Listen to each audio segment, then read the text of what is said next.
Hello बच्चों, चलो इस प्रश्न को पढ़ते हैं। इस प्रश्न में पूछा हुआ है यूपीएससी पद्धति के अनुसार जटिलों के सूत्र लिखिए और यहाँ पर जटिल का नाम दिया हुआ है diammine dichloro platinum second, ये आपके पास में दिया गया है। तो चलो सबसे पहले हम इस प्रश्न की मुख्य अवधारणा को सीखते हैं। मुख्य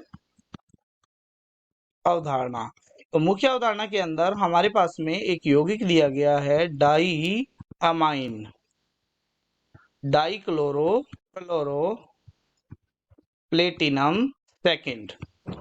तो यहाँ पर दिया गया है, तो ये जो एमाइन है और क्लोरो है ये यहाँ पर दिए गए हैं, ये उपसंयोजक यौगिक है। तो ये आपके पास में दो यहाँ पर क्या है, लिगेंड है। ये लिगेंड है और ये कौन सा लिगेंड है, ये एमाइन लिगेंड है यानी NH3 है।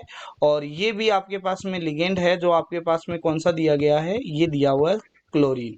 और यहाँ पर प्लेटिनम है, ये केंद्रीय धातु परमाणु है, केंद्रीय धातु है जो आपके पास में Pt है। और इसकी जो ऑक्सीकरण अवस्था, ऑक्सीकरण संख्या है, ये ऑक्सीकरण संख्या है वो दी गई है आपके पास में +2।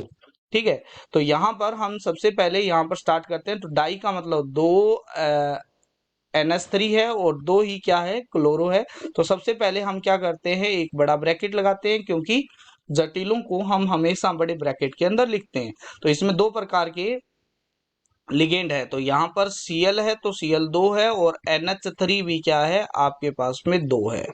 ठीक है, और यहाँ पर आपके पास में आ गया प्लेटिनम और इसके ऊपर चार्ज मान लेते हैं आपके पास में यहाँ पर दिया हुआ है X, ये मान लेते हैं X है। और यहाँ पर प्लेटिनम की जो ऑक्सीकरण अवस्था दी गई है वो 2 दी गई है। तो यहाँ पर हम X का मान निकाल लेंगे तो हमारे पास में इस जटिल का सूत्र आ जाएगा। ठीक है, तो हमारे पास में पता है सभी परमाणुओं की ऑक्सीकरण अवस्थाओं का योग है वो X के बराबर होगा। तो प्लेटिनम है 1, तो यहाँ पर आ जाएगा +2, प्लस का क्लोरीन पर चार्ज होता है -1, तो 2 इंटू में -1, और NH3 पर चार्ज होता है 0, तो 2 इंटू में 0, और ये किसके इक्वल आएगा, X के इक्वल। तो X इज इक्वल टू यहाँ पर आ जाएगा 0, तो यहाँ पर X का मान 0 रख देंगे तो ये क्या आ जाएगा, यानी इसके ऊपर कोई आवेश नहीं होगा। तो यहाँ पर जो सूत्र बन गया है वो बन गया है PtCl2 NH3 होल ट्वाइस। अब ये एक यौगिक है जिसका